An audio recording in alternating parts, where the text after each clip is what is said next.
Mythic raid tip of the day, and this one is always a point of contention.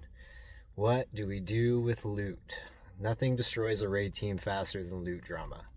It's really important that you understand what your team's rules are with loot and how they handle deciding who gets what.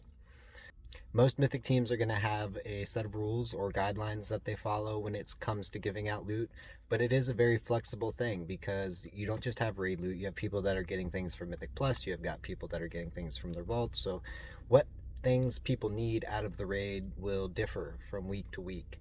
And so there's not a hard set of rules on this is how we pass out loot. There's some judgment involved on what's going to benefit the team the most. So you have to have a lot of faith in your raid leadership and your loot council to be fair. And some teams aren't. Some teams are going to have favoritism and bias when it comes to passing out loot, and that's a sign for you to, maybe move on and go find a different team. The vast majority of Mythic teams are going to have a loot council, so it's usually more than one person that's deciding and voting on who's getting what. The other thing to consider that's probably a little bit different from heroic raiding is that the loot council's authority is going to sometimes extend past raid night. A lot of teams are going to want to dictate or have a say in what you select out of your vault. Because loot and gearing is very much team first instead of on the individual, it's very possible that your loot council is going to want to decide what you select out of your vault because that impacts what items are going to be needed for other people.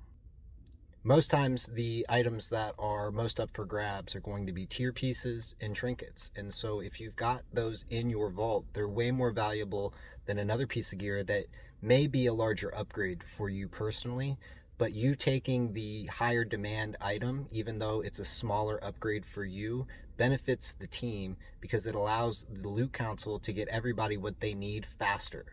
And ultimately, that's the goal. We're trying to get everybody the gear that they need as quickly as possible because it helps progression. Instead of trying to get everybody the best possible item on every single drop and every single vault opening, we need to collectively be geared as quickly as we can, not individually. If you're thinking about Mythic raiding for the first time at midnight, head over to Twitch and give me a follow at Mythic_Wicked, where I'm going to be streaming the entire journey from level 80 all the way to Cutting Edge in Season 1, and you'll be able to get a good idea of what it takes to Mythic raid.